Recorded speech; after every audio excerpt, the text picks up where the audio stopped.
पूछना था कि ये सीएमआई के कोर्स के बाद मैंने उसका करिकुलम देखा, काफी ज्यादा डेटा साइंस ये सब ओरिएंटेड है। तो आरबीआई ग्रेड बी में एलिजिबिलिटी में तो है एमएससी डेटा साइंस, बट उसका पेपर का पैटर्न कैसा रहता है सेकंड पेपर का? उसमें जो सिलेबस में 8 यूनिट्स लिखे हैं, 8 में से एक तो डेटा साइंस और ये मशीन लर्निंग ये सब है, और एक प्रोबेबिलिटी थ्योरी है, और बाकी एक इन्फरेंस है, और ऐसे दो चार stochastic, multivariate, time series, econometrics और लीनियर मॉडल्स ऐसे करके है। 9 पार्ट है टोटल, उसमें आप सिलेबस देखोगे ना तो उसमें 9 पार्ट में डिवाइडेड है। उसमें से अगर कोई भी 3 या 4 कर लेते हैं, मतलब ऐसा कितने भी अटेम्प्ट कर सकते हैं, हम्म लेकिन उसमें से 3 4 टॉपिक अगर करते हैं तो सफिशिएंट होगा, ऐसा उसमें लिखा है। हम्म तो मतलब आगे अगर मैं सीएमआई ज्वाइन करता हूँ तो उसमें प्रॉब्लम नहीं होगी उसको अटेम्प्ट नहीं, करने कोई में? प्रॉब्लम नहीं होगी। इस अदर वो ऑप्शन। वो जो आप बता रहे हो वो ओल्ड था, अब सारे अटेम्प्ट करने हैं। अभी वो हो गया है, मतलब पूरा ये सर सिलेबस वही आपको आज पढ़ना अभी पड़ेगा। वही मैंने पढ़ा। हम्म तो सारे मतलब 8 में से 3 वाला काम नहीं चलेगा अब? 8 में 3 वाला अब नहीं है, वो तब था। तो शायद मैंने पुराना पढ़ा हाँ, होगा पुराना जो वो पड़ा होगा, अभी एग्जाम। रिवाइज्ड हुआ है। इस बार सिलेबस अपडेट हुआ है आरबीआई का सिलेबस। मतलब पिछला जो एग्ज़ाम हुआ ना दिसंबर 2025 में, उसमें सिलेबस रिवाइज हुआ है। पहले यस सर। सिलेबस कम था, अब सिलेबस काफ़ी ऐड हो गया है। Yes sir. तो स्टैट्स, डेटा साइंस ये सब है ना, तो देखना ऑनलाइन है ना सर वो नोटिफिकेशन। 25 वाला सिलेबस तो मैंने देखा है, तो इस बार से दोबारा इस बार और भी चेंज हुआ है क्या कुछ नहीं नहीं, वही है सिलेबस के साथ 25 साथ? में। सिलेबस 9 यूनिट्स में डिवाइडेड है। प्रोबेबिलिटी डिस्ट्रीब्यूशन एक में है, एस्टिमेशन दूसरा है, स्टोकेस्टिक जैसे तीसरा है, फिर सैम्पलिंग थ्योरी है एक पार्ट, अराउंड फर्स्ट में ही है। फिर उसमें तो डेटा साइंस वाला पोर्शन उसमें 9th ऐड हुआ है ऐसा? लास्ट के 3 वाला पार्ट जो है ना डेटा साइंस का, हाँ, कंप्यूटर साइंस और डेटा साइंस लास्ट के 3 है। डेटा warehouse मैनेजमेंट, फिर मशीन लर्निंग AIML है ना, ये डेटा सब है। माइनिंग भी है। डेटा माइनिंग या कुछ दूसरे नाम से डेटा warehouse है, ऐसा कुछ है। तो 3 लास्ट के टॉपिक ना ऐड हुए हैं। बाकी 6 पार्ट स्टैटिस्टिक्स के हैं, और 3 जो है वो मशीन लर्निंग AI और कंप्यूटर सर साइंस वाले हैं। बेसिक से प्रोबेबिलिटी थ्योरी और डिस्ट्रीब्यूशन और बेसिक इन्फ्रेंस तो उतना तो रहेगा याद। आता ही है, और हाँ। जो एमएससी वाले टॉपिक है उसमें भी लीनियर मॉडल वगैरह वहां पे भी करिकुलम में है, हाँ, लीनियर और मॉडल, थोड़ा थोड़ा इकोनोमेट्रिक्स मल्टीवेरिएट भी है। इकोनोमेट्रिक्स है।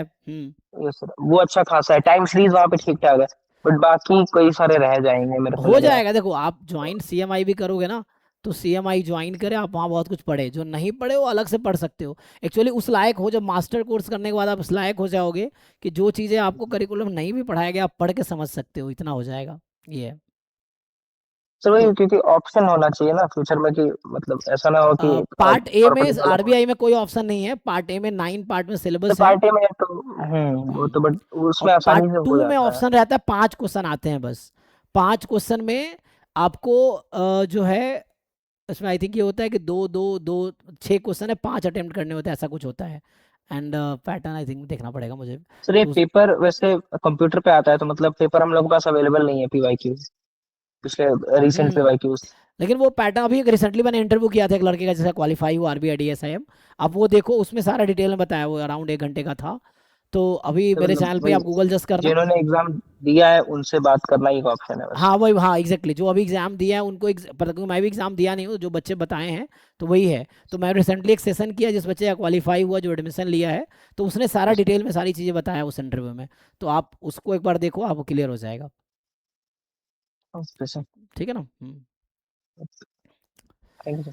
Thank you. हाँ तो हाँ, उसमें है ना CMI अच्छा है तो।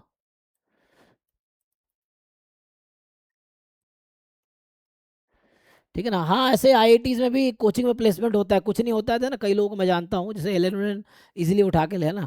एक तो आईआईटी की डिग्री बहुत इंपॉर्टेंट, जो आप सोम कह रहे हो वो है। जैसे मेरे ना आईआईटी का बहुत एडवांटेज मिला है। जैसे मैं जब बॉम्बे में था, तो मैं जब कोचिंग पढ़ाता था, जब आप बॉम्बे से अब हो तो पता है आपको, जैसे मैं जाता था, गोड़ेगांव है, बोरीवली है, कांडीवली है, हाँ सर। और है ना, इन सब में कोचिंग है। जैसे गोड़ेगांव में है एडवेंचर था उनका, कांदीवली, और उधर भी था आईआईटी पॉइंट है। मालाड़ में भी है।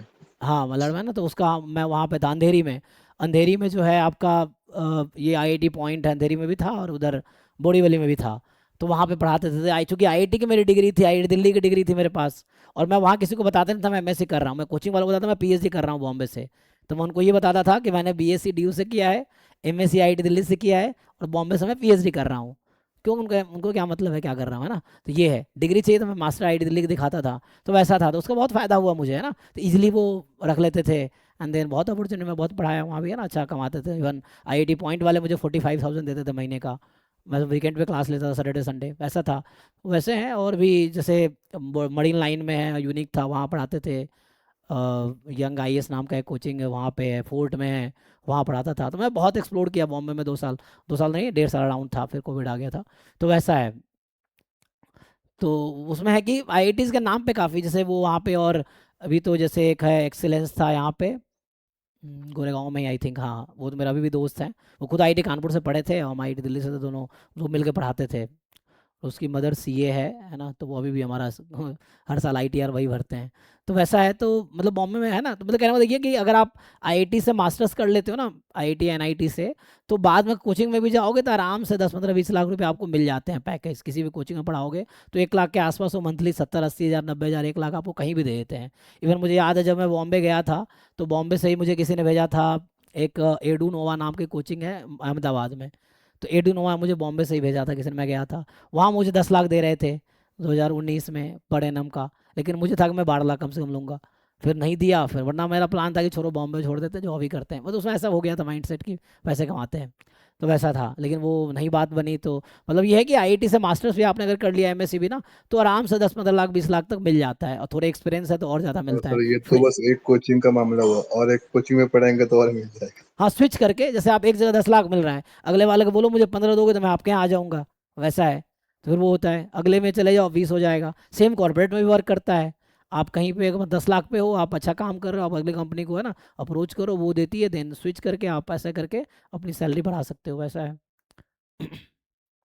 तो ये है, और तो सर थोड़ा है। टाइम फ्लेक्सिबल होता है, कंफर्ट जोन भी रहता है, वो हम्म कॉर्पोरेट जैसा नहीं रहता कि कभी भी काम पे बुलाएंगे वो फिर। जैसे एलन मैंने आईआईटी बॉम्बे के कैंपस प्लेसमेंट में आती है एलन, जैसे कई लोगों का हुआ था ना, योगेश और लोग थे जिनका एमएससी स्टैट्स वालों का भी सिलेक्शन उसमें हुआ था, प्लेसमेंट हुआ था एलन में, अराउंड 10 लाख के आसपास पैकेज था। तो वैसे तो लोग ज्वाइन भी करते हैं, कई लोग ऐसे हैं जो, और एनआईटीज में भी आते हैं ये लोग।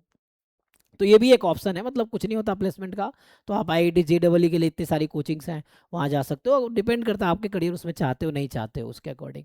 जैसे शुरू में मैंने भी जस्ट पैसे कमाने के लिए कोचिंग एक्सप्लोर की है काफ़ी, लेकिन अब लगता है कि मुझे एकेडमिक फील्ड ज़्यादा अच्छा लगता है। पैसे भले कम है लेकिन इसमें रिस्पेक्ट है, और एक सेट पीस है लाइफ में, और बहुत अच्छा है। तो एक टाइम बाद है ना, पीस चाहिए, पैसे आप यंग एज में कमाते हो गया, वैसा है ना। बुढ़ापे में कोचिंग पढ़ाना थोड़ा मुश्किल काम होता है, कॉलेज में आराम से है ना जी सकते हो, वो है। तो अपना अपना एम्बिशन है, वो उसके अकॉर्डिंग आप देख सकते हो कि क्या चाहते हो लाइफ से आप, ऐसा है। ठीक है, I think, thank you everyone, and that's all. ठीक है।